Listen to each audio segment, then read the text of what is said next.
Hello, I am Luke Hanlon. This is my final presentation for Biology 1003, and I'll be talking about the relative age effect in soccer.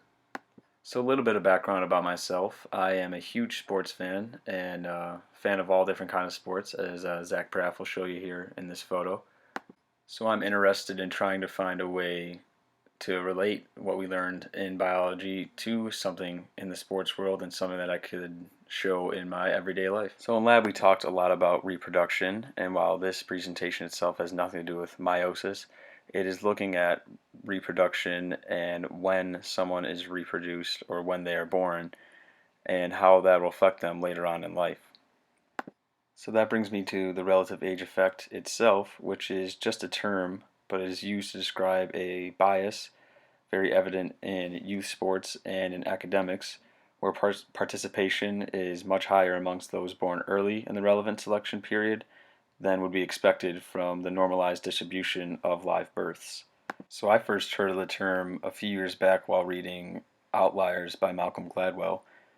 He uses it as a way of showing the success that athletes have in youth soccer, baseball, and ice hockey.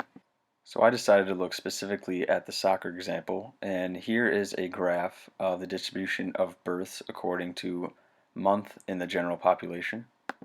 As you can see, every month is pretty constant. There's not one that really sticks out or one that is much lower than the others. And now here is a graph showing the distribution according to the month of birth, but of players involved in UEFA organizations' international youth tournaments in 2010 and 2011. So as the graph shows here, the amount of births in January astronomically exceed the amount of births in December, and you can see just a steady decline in each month, starting from January 1st going all the way down to December 31st. Overall, this just shows that players born near the cutoff date have a much better chance at going pro than those born farther away from the cutoff date.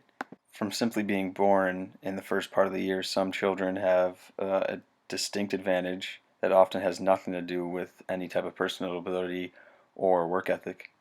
And that is because those born on January 1st are going to be much bigger, physically more mature, and a lot more coordinated than a child who was born on December 31st.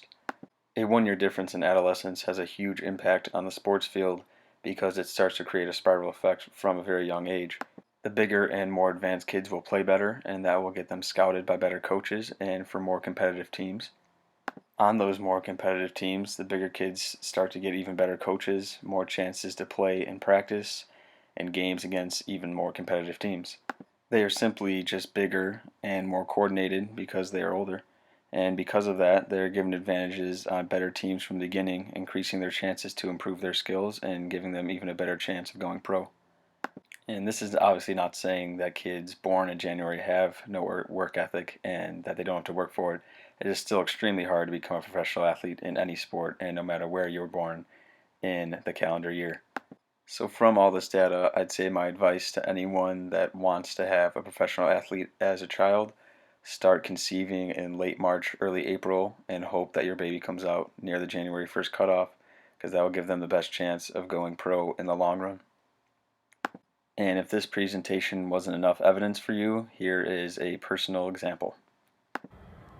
Alright, so I was born on June 27th, which meaning, according to Malcolm Gladwell in the age index, it's a little over 5 months to the January 1st cutoff for UEFA. So I'll show you my soccer skills in real life just to prove it.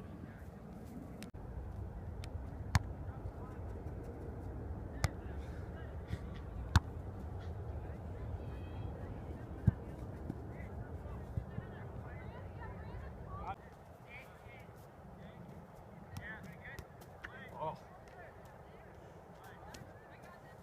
Here we go. Oh, here we go.